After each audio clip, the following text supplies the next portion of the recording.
Just to clarify matters, after the High Court judgment yesterday barring our client from being on the ballot paper for the 2023 presidential elections, we successfully filed an appeal in the Supreme Court this morning.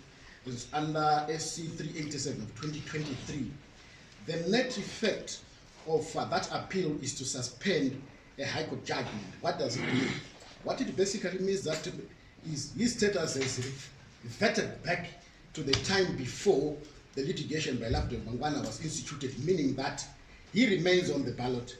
He is a presidential candidate for 2023. I have seen and heard on social media misleading conclusions of the law to the effect that the filed appeal does not suspend the judgment of the High Court. That is incorrect. That appeal suspends the decision of the High Court, and it entitles President Kasukuwere to remain on the ballot. He is a presidential candidate for 2023 until such time that any court of competent jurisdiction post the Supreme Court has ruled that he is not a presidential candidate. As matters stand, he is a presidential candidate. He remains on the ballot. Thank you. Happens to be none other than Comrade Xavier Kasukuwere. What we are just currently experiencing is because of elements of cowardice in the current leadership, which is running like a headless chicken, because they are not sure of what's going to happen on the 23rd of August 2023, because they are very much aware that Comrade Kasukuwere enjoys support, even from within ZANU-PF and from without ZANU-PF. The leadership of ZANU-PF doesn't know who to trust anymore. So they think that by cancelling July from the calendar, they would stop a court spell. And this is not going to happen. Comrade Kasukuwere is here.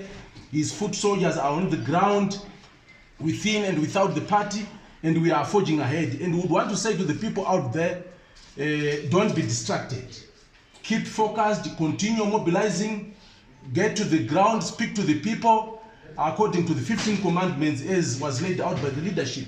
So this is where we are. We are mobilizing for Comrade Kasukuwere, and we are not stopping, and nothing is going to stop us. So this is our message to the people of Zimbabwe, that we are not going to stop, and no one is going to ever stop us from voting for Comrade Kasukuwere and from campaigning for him. Thank you. It has always been strong from the beginning, which is why we have appealed against the High Court finding, which we found odd, and which stands suspended as of now until the Supreme Court makes a decision.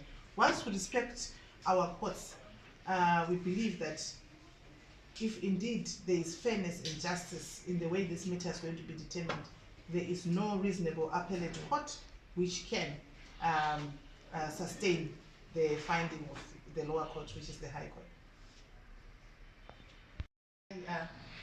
Our principles links with anyone. We would not be privy to the full details of who he deliberates with and who he does not. And I would like also to state that, as has been already stated, that President Kasukuwere is a formidable challenge for this current regime. And he poses a big threat. Hence, we have seen that since the day he announced his candidature, there have been efforts to try and find legal obstacles for him to be detained or to be stopped from participating in the upcoming elections. As far as your question relates to the judiciary, we have been taken to the courts, and therefore we were obliged to attend and to defend ourselves. We are not the ones who approached the court. Someone else approached the court, and as such we are subject to the judicial system. And since our matter is sub judice, there's also a limit as to what we can or cannot say whilst the matter is still pending in the Supreme Court. So we'd just like to leave it at that. We are going to fight our way through this because we were the ones who were taken to court, and as such we have to defend ourselves and defend our principal's right to stand as a presidential candidate in this upcoming election.